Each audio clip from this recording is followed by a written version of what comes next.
Bueno, decíamos, esta es la Carta de Atenas, pues, en realidad, por supuesto, es un extracto.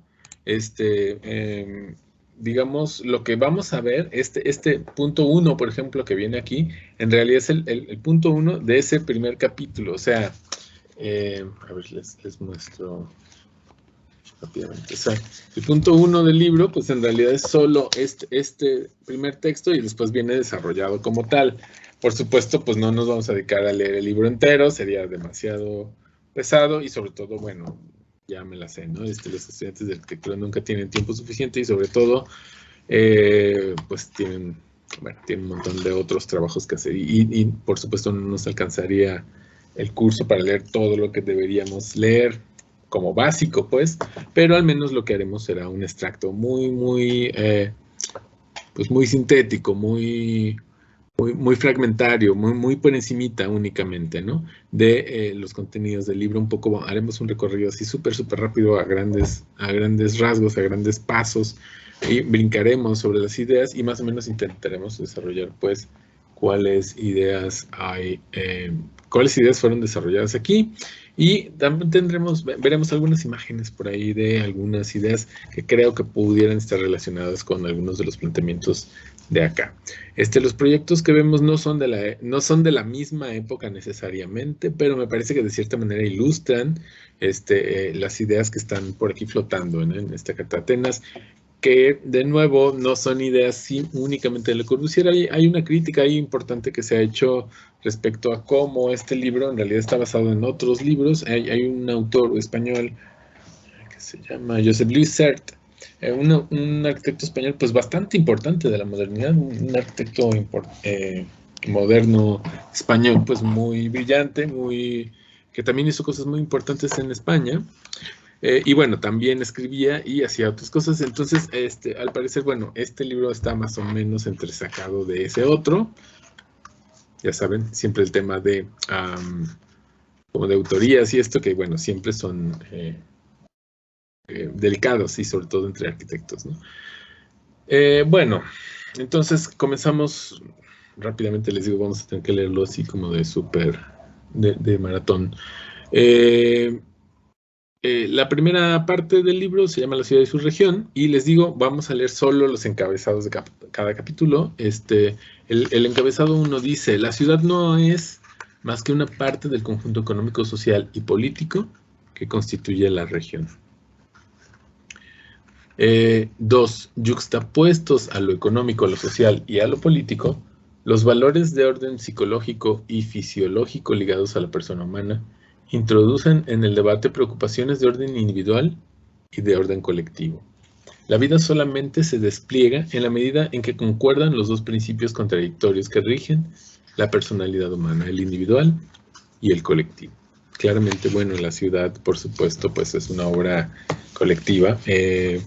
Si bien el arquitecto intenta de cierta manera como ser pues un ordenador, ¿no? De los deseos de la colectividad, pues en realidad, y también es una idea pues muy moderna, ¿no? Intentar pensar que el arquitecto pudiera darle forma no solo a la arquitectura sino a la ciudad.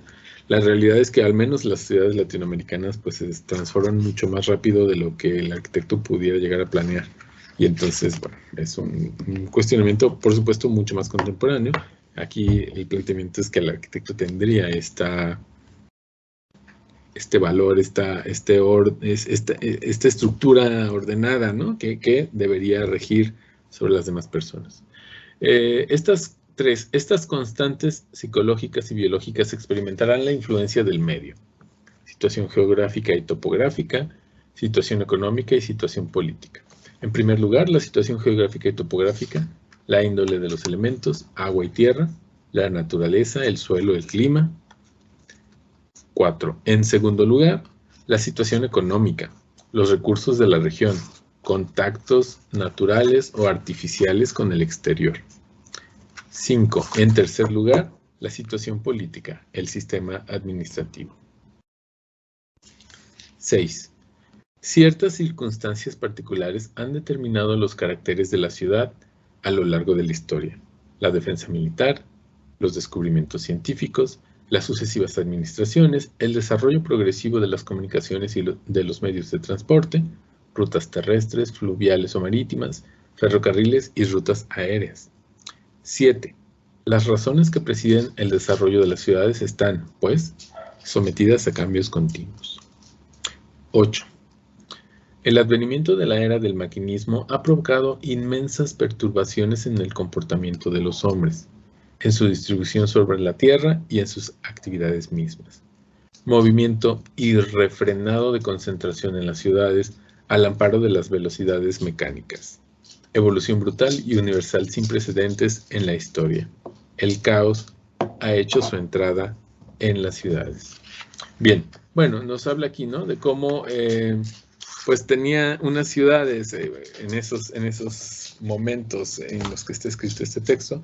Bueno, había unas ciudades que, pues, venían incluso, estamos hablando de algunas ciudades europeas, venían ciudades que incluso venían del medievo, ¿no? Con unas ciudades medievales ahí con muros que los encerraban, ciudades históricas que no tenían, por supuesto, drenaje, que no tenían, en algunos casos, luz, que no tenían agua, que no tenían, etcétera, ¿no? Y entonces, pues, eran pues, casi unos pueblos medio atrasados, pues, ¿no? Entonces, pues sí se está pensando en esta renovación, en esta modernización, y sobre todo esta, ¿no? Dice el advenimiento de la era de la máquina, ¿no? El automóvil, la irrupción del automóvil, de toda la tecnología que, pues, ya saben, del avión, del automóvil, etcétera, ¿no? De las telecomunicaciones, ¿no? El telégrafo, el teléfono, se empieza, digamos, a volver más universal, ¿no? Empieza a extenderse, digamos. El automóvil, pues ya saben ustedes, irrumpe, digamos, dentro de las poblaciones y pues empiezan a intentar abrir, ¿no? Las ciudades para el paso del automóvil. Imagínense, pues, una ciudad sin automóviles todavía, ¿no? Y cómo son momentos en los que los automóviles están teniendo un impacto, pues, fuerte. No solo los automóviles, pues, insisto, en las telecomunicaciones, los teléfonos, el telégrafo, la electrificación, el desarrollo de las redes de agua y de drenaje, etcétera. Toda esa modernización de la ciudad está efervescente, digamos, en esos momentos. Entonces, bueno, sí, como dice el Corbusier aquí, el caos ha hecho su entrada en las ciudades, tal cual, ¿no? Ha tenido, pues, por lo tanto, un impacto verdaderamente fuerte. Bueno, dice, la segunda parte es esta, el estado actual de las ciudades, críticas y remedios.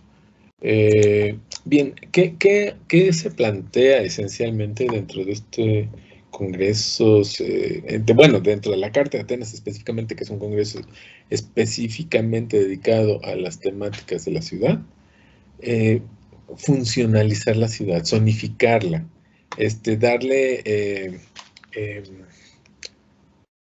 darle programas, funciones a cada parte de la ciudad. Un poco lo hemos platicado yo ya previamente, ¿no? Esta idea de que la ciudad moderna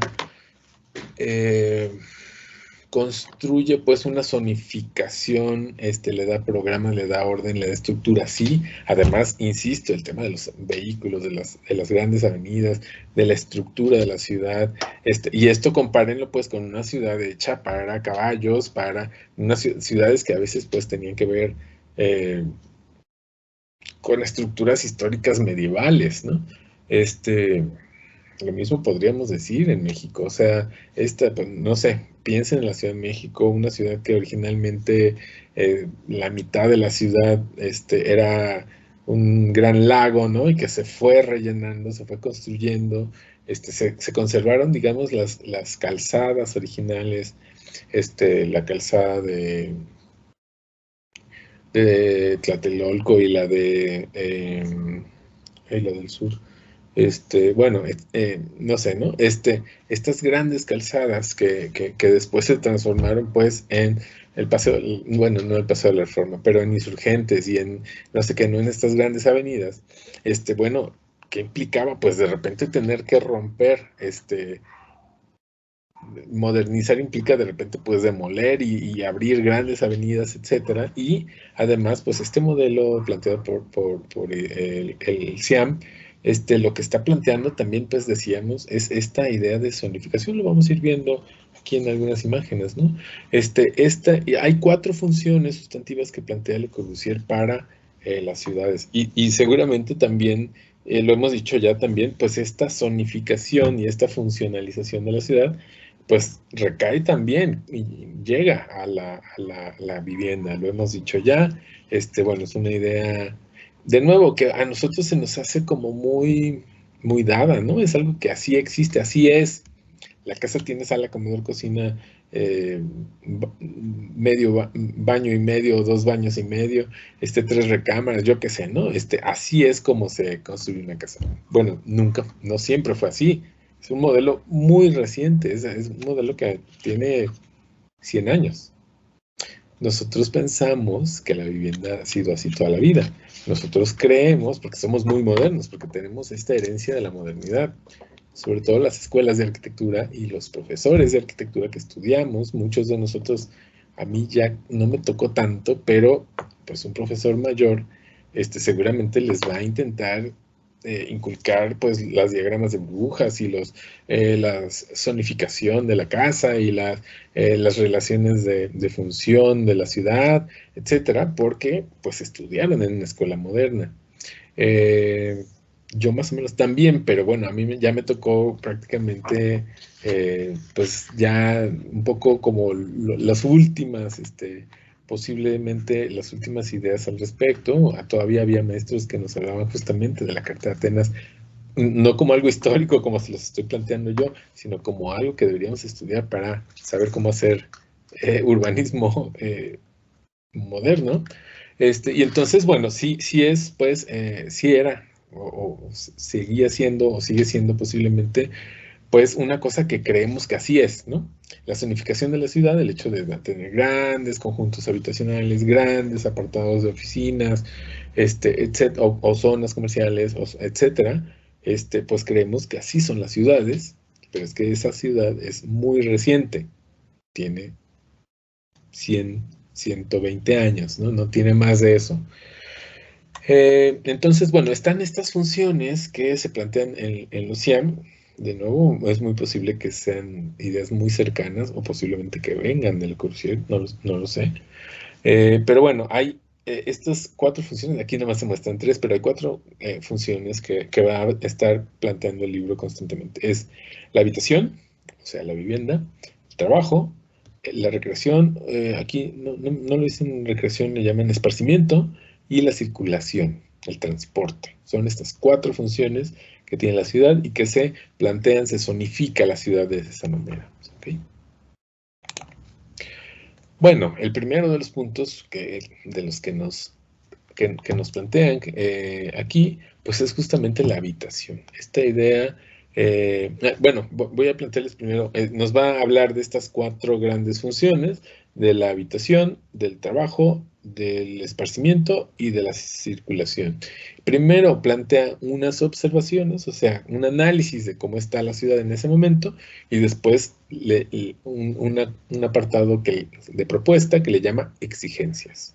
Entonces, primero habitación, observaciones, luego habitación, exigencias, luego trabajo, observación, luego trabajo, exigencias, y así se va todo el libro. Bueno, entramos a habitación, observaciones. Dice, punto 9. En el interior del núcleo histórico de las ciudades, así como en determinadas zonas de expansión industrial del siglo XIX, la población es demasiado densa. Se llega a sumar hasta 1.000 e incluso 1.500 habitantes por hectárea. 10.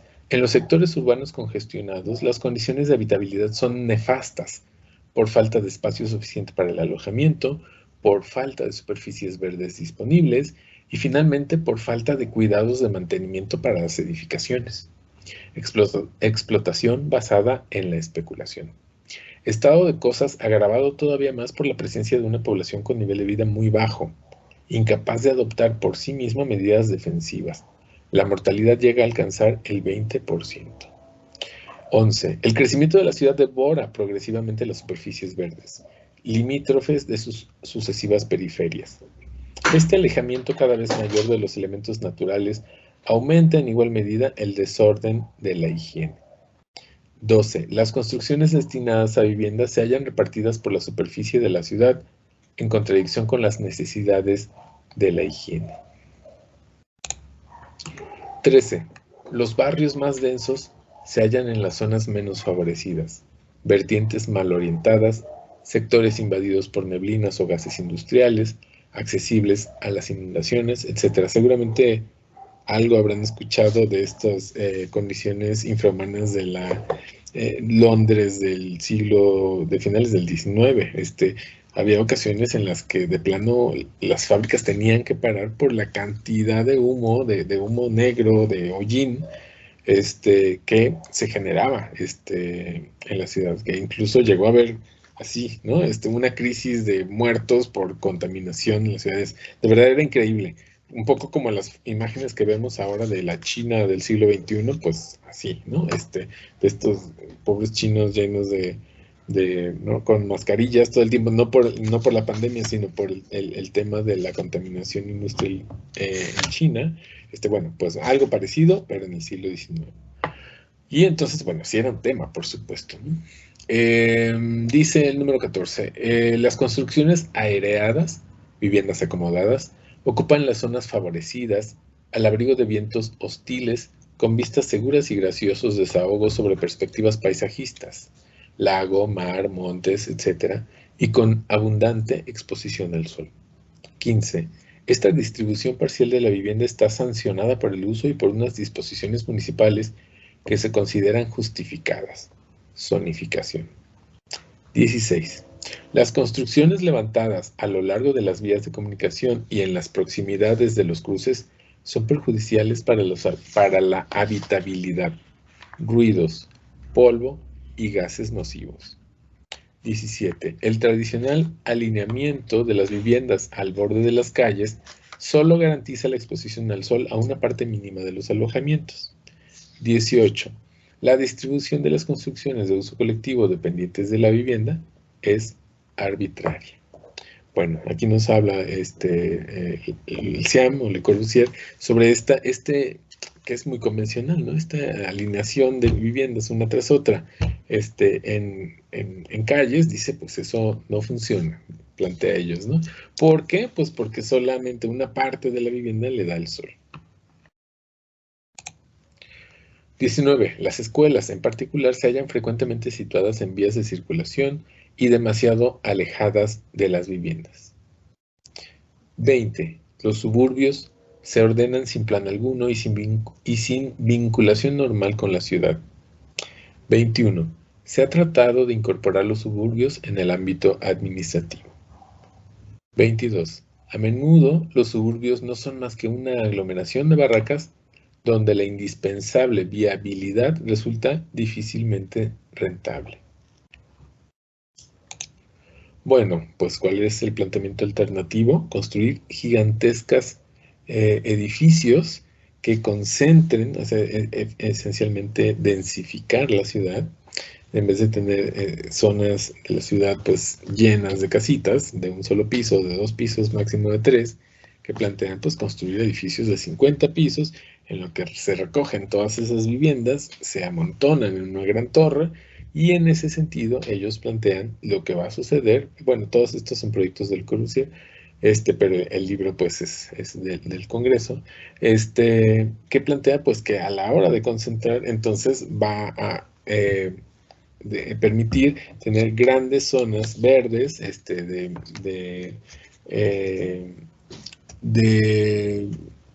movilidad vehicular, sobre todo en automóvil, pues mucho más eficiente, mucho más veloz. Vean esta imagen tan chistosa de este avioncito, ¿no? Andando ahí entre los edificios. Y bueno, una vida pues bucólica, un poco como casi como que traerse el campo a la ciudad, ¿no? Y vivir, digamos, un poco en el campo, pero en estas torres gigantescas de edificios, ¿no? Pero ojo, todos los edificios son idénticos y pues ya saben cómo se vive dentro de esos edificios. También es un tema que ellos no plantean, claro, pues apenas lo están explorando como una posibilidad para ellos, pues muy padre, ¿no? Muy, muy interesante. ¿Quién me ayuda leyendo esta parte, por favor?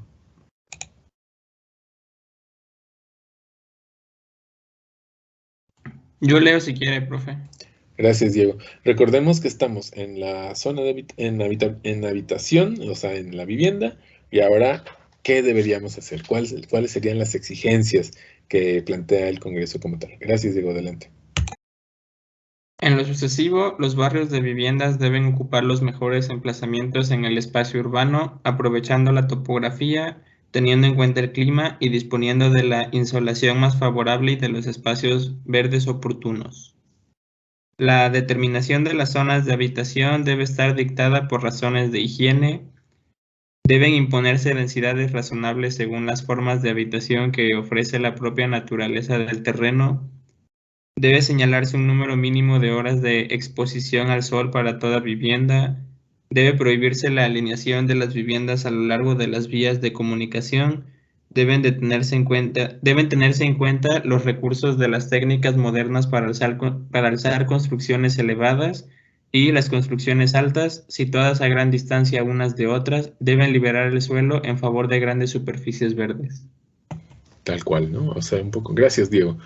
Lo que decíamos, ¿no? O sea, vamos a concentrar, en vez de tener una ciudad extendida, de muy baja densidad, vamos a densificar la ciudad, vamos a agrupar a la gente a que viva en torres. Estas torres son unas torres gigantes, sí, pero no alcanza a pegarle el sol, o sea, no alcanza a darle sol, a taparle el sol la siguiente torre porque está muy lejos, y entonces toda esta sombra pues no alcanza a pegarle al siguiente edificio, ¿no? Y entonces, bueno, ¿qué pasa? Pues pasa esta imagen, ¿no? Que es una imagen muy bonita, muy bucólica, ¿no? Pues casi que se antoja vivir ahí, diría uno, ¿no? Qué padre, ¿no? Concentrar en estas gigantescas torres, pues a lo mejor, y ese también es un tema interesante, el hecho de que se planteen más bien como viviendas dormitorio, ¿no? Recuerden que, ya lo hemos dicho también, esta idea del espacio mínimo es una cosa que ya vimos cuando estudiábamos una pequeña casa de Le Corbusier. Veíamos esta idea pues del espacio mínimo, de la necesidad de optimizar. Bueno, necesitamos meter aquí a no sé cuántos cientos de personas, entonces bueno, pues vamos a darles un espacio lo más chiquito posible porque no tenemos los recursos suficientes para darles unas mansiones, ¿no? Si no, vamos a cerrarlos todos en pequeñas cajitas, todas igualitas, porque bueno, necesitamos industrializar esto, necesitamos que haya pues que vamos a hacer 100 torres, las 100 torres van a ser idénticas, dentro de cada torre hay 100 departamentos, entonces estamos hablando de, ¿no? 10,000 departamentos que van a ser idénticos todos, o sea, 10,000 baños igualitos, 10,000 muros igualitos, 10,000 no sé qué, todo idéntico, ¿no? Suena verdaderamente como, pues, un reto ahí muy, muy interesante, ¿no? De cómo se piensa, pues, entonces, esta concentración de edificios, en una especie de bosque, en una especie pues no de área verde, pero en un conjunto arbolado, como una zona ahí, como un paseo, un campo abierto, ¿no? En el que tenemos, pues un conjunto de edificios de gran altura y están pensados todos como dormitorios esencialmente, ¿no? Pequeños departamentos dormitorio, porque la vida de recreación, ¿no? Pues en realidad estaría aquí abajo, en este bosque, en este campo, ¿no? Y el trabajo está en otro lado y pues la educación también está en otro lado, la circulación está en otro lado, etcétera. Y entonces aquí, pues sí estamos, pero estamos muy poco tiempo, el tiempo que nos queda libre después de la recreación y después del trabajo, bueno, más bien después del trabajo y la recreación, pues ya llegaríamos a nuestra casa en algún momento, ¿no? Entonces, bueno, pues en ese sentido es que se piensan como estos viviendas dormitorio, pues. Bueno, ahí ya me perdí. Ah, no, Así. Bueno, vimos exigencias, perdón, creo que me brinqué, ¿no? A ver, ¿qué vimos? Perdón, vimos habitación, observaciones, y luego vimos exigencias de la misma habitación, ¿no? Y luego seguimos con esparcimiento. Sí, esto no lo hemos visto, ¿verdad? Bueno, esparcimiento, observaciones. Las superficies libres son, en general, insuficientes. 31. Cuando las superficies libres tienen suficiente extensión, a menudo están mal distribuidas y resultan por ello poco útiles para la masa de habitantes. La ubicación periférica de las superficies libres no se presta al mejoramiento de las condiciones de habitabilidad en las zonas urbanas congestionadas. Las raras instalaciones deportivas en general, a fin de emplazarlas en las proximidades de los usuarios, estaban instaladas provisionalmente en terrenos destinados a futuros barrios de vivienda o industriales, precariedad y trastornos incesantes. Los terrenos que podrían ser destinados a las horas libres semanales se hallan a menudo mal comunicados con la ciudad. Bueno, esta imagen ya la vimos. Dice, exigencias. En lo sucesivo, todo barrio residencial debe contar con la superficie verde necesaria para la ordenación racional de los juegos y deportes de los niños, de los adolescentes y de los adultos. Los islotes insalubres deben ser demolidos. Está hablando pues de estos conjuntos de viviendas y todos llenos, ¿no? Ocupados, ¿no? Los islotes insalubres deben ser demolidos y sustituidos por superficies verdes. Con ello, los barrios limítrofes resultarán saneados. Las nuevas superficies verdes deben asignarse a fines claramente definidos. Deben contener parques infantiles, escuelas, centros juveniles o construcciones de uso comunitario vinculado íntimamente a la vivienda. Las horas libres semanales deben pasarse en lugares favorablemente preparados, parques, bosques, terrenos deportivos, estadios, playas, etc. Parques, bueno, esos elementos son los que deben contar, ¿no? Parques, terrenos deportivos, estadios, playas, etc. 40. Deben estimarse los elementos existentes, ríos, bosques, colinas, montañas, valles, lago, mar, etc. Bueno, otra vez la misma imagen, ¿no? Pero está coloreada. De nuevo, pensando en estas ideas de recreación dentro de la ciudad, dentro de la misma ciudad te otorga estas oportunidades, pero bueno, vives acá, ¿no? Trabajo, observaciones. Los lugares de trabajo ya no se hallan dispuestos racionalmente en el interior del complejo urbano, industria, artesanía, negocios, administración y comercio. La vinculación entre la habitación y los lugares de trabajo ha dejado de ser normal. Impone unos trayectos desmesurados. Las horas punta de los transportes acusan un estado crítico. Debido a la falta de todo programa, crecimiento incontrolado de las ciudades, ausencia de previsiones, especulación del suelo, etc., la industria se instala al azar, sin obedecer regla alguna. En las ciudades, las oficinas se han concentrado en centros de negocios. Estos, instalados en los lugares privilegiados de la ciudad, dotados de los medios de circulación más completos, pronto son presa de la especulación. Como se trata de negocios privados, falta la organización útil para su desarrollo natural. Exigencias. Las distancias entre los lugares de trabajo y las viviendas deben ser reducidas al mínimo. Los sectores industriales deben ser independientes de los sectores de habitación. Unos y otros deben estar separados por una zona verde. Las zonas industriales deben hallarse junto al ferrocarril, el canal y la carretera. La artesanía, íntimamente vinculada a la vida urbana, de la que procede directamente, debe poder ocupar lugares claramente determinados en el interior de la ciudad. El centro de negocios, dedicado a la administración privada o pública, debe contar con buenas comunicaciones con los barrios de viviendas, al igual que con las industrias o la artesanía que ha quedado en la ciudad o en sus proximidades. Bueno, acá otra vez el modelo, ¿no? que nos plantea Le Corbusier, perdón, como alternativa, ¿no? Estos inmensos torres de edificios con otros equipamientos, algunos incluso edificios mucho más pequeños por ahí. Vean el caso de estos, ¿no? Acá. vemos, ¿no? Estas torres como en forma de cruz, y estos pequeños edificios, vean que posiblemente sean ya espacios de trabajo o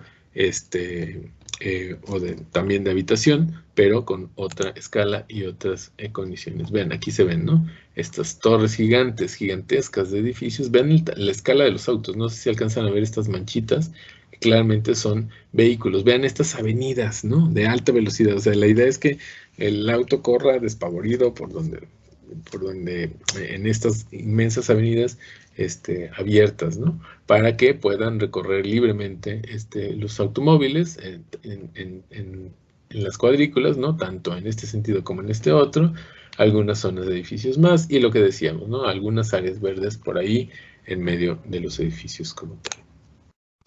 Vean la escala, vean la racionalización de la ciudad como tal, ¿no? Ya no hay, ojo también, aunque el CIAM al final sí lo plantea, ¿no? Esta idea de tener en cuenta las áreas urbanas antiguas. En realidad, pues estos planes están pensados para hacer ciudades absolutas, ¿no? Completamente planeadas, con edificios todos reticulados, todos exactamente igual.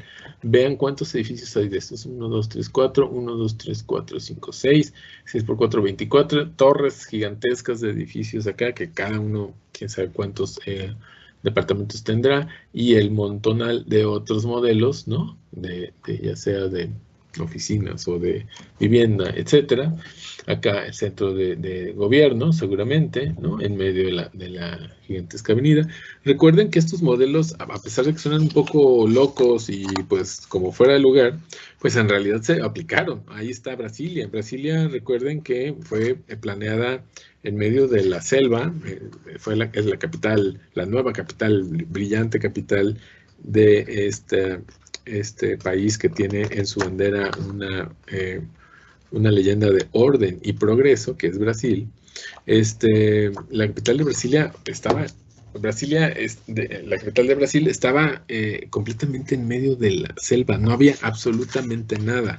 Se escogió ese lugar porque geográficamente convenía, y bueno, pues tumbaron la selva y construyeron una ciudad de la nada, una ciudad de este tipo. ¿Qué pasó? Fue un fracaso rotundo y total, ¿no? Esta es una ciudad que verdaderamente se ha cuestionado mucho, lo que ha crecido, bueno, también es un modelo completamente terminado. Vean, aquí no hay posibilidades de que siga creciendo la ciudad de otra manera. Y bueno, ¿qué pasó? Pues que los pobres, como siempre, pues terminan viviendo en las orillas, construyendo otro tipo de ciudad y generando pues que el modelo simplemente fracasara. Este es un modelo muy cuestionado, incluso que se dice así con todas sus palabras, completamente superado. A ver, ¿cómo estamos de tiempo? Nos quedan 15 minutos.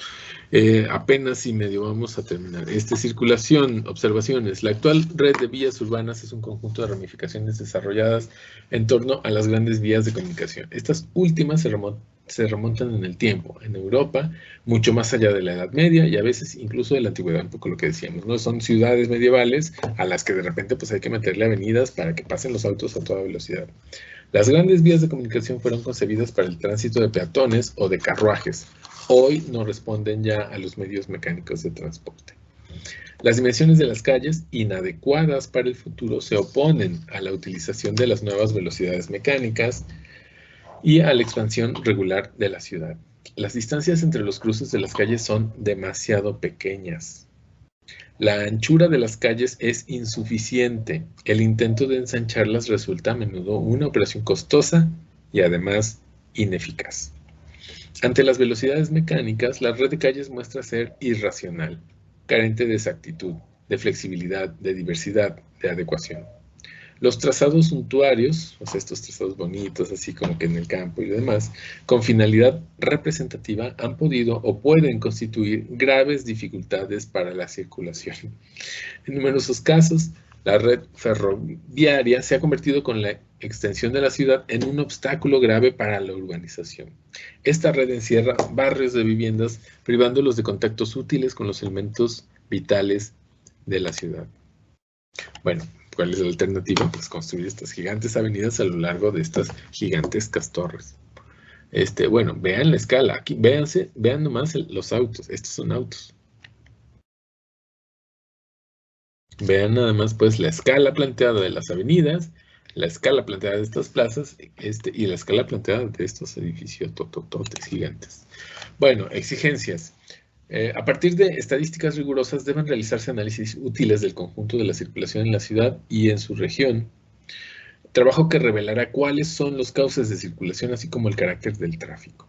Las vías de circulación deben clasificarse según su naturaleza y construirse en función de los vehículos y de sus velocidades. Lo más importante es el vehículo. Los cruces de tráfico intenso se ordenarán en forma de circulación continua mediante cambios de nivel. El peatón debe poder seguir caminos distintos a los del automóvil. Las calles deben diferenciarse según su destino: calles de vivienda, calles de paseo, calles de tránsito y arterias principales. Las zonas verdes deben aislar, en principio, los cauces de gran circulación. Y bueno, al final, efectivamente, nos habla de los patrimonios históricos de las ciudades. ¿Qué pasaría con las ciudades que sí tienen, que son históricas? Bueno, muchas ciudades europeas son históricas, ¿no? Y entonces, de todas maneras, se planteaban, como el caso de Barcelona o París, etcétera, se plantearon grandes avenidas, incluso pues rompiendo parte de la ciudad histórica. Dice, los valores arquitectónicos deben ser salvaguardados, edificios aislados o conjuntos urbanos. Los testimonios del pasado serán salvaguardados si son expresión de una cultura anterior y si responden a un interés general. Si su conservación no implica el sacrificio de poblaciones mantenidas en condiciones malsanas.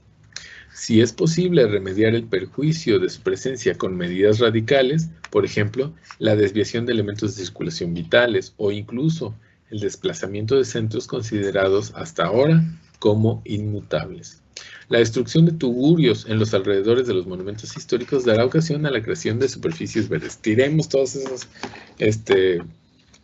edificios viejos y feos y que ya se están cayendo y mejor generemos áreas verdes, dicen, ¿no?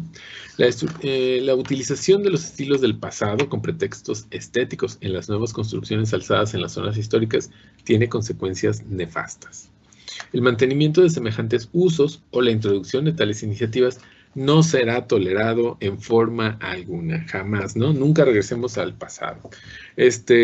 Pues no sé si se estén enterados de lo que la administración Trump hizo, por ejemplo, en el que estableció por decreto presidencial que debía generarse una arquitectura pública, o sea, bibliotecas, edificios de juzgados y demás, o sea, toda la administración pública con un estilo neoclásico.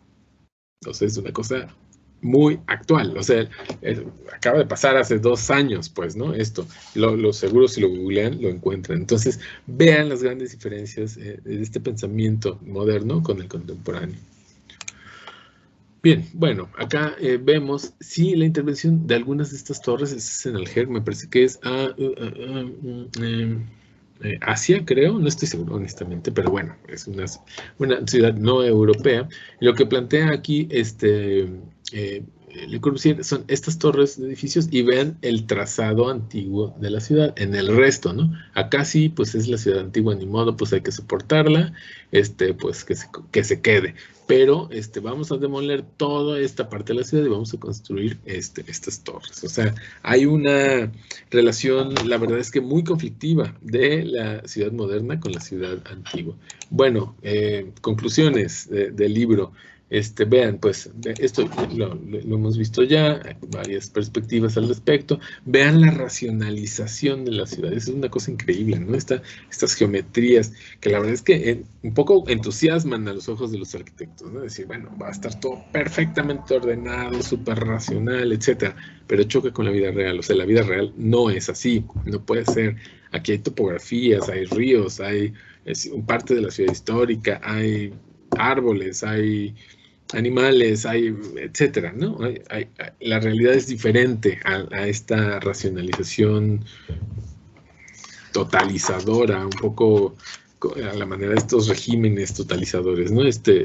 Son ideas, me parece a mí, pues bastante peligrosas en ese sentido.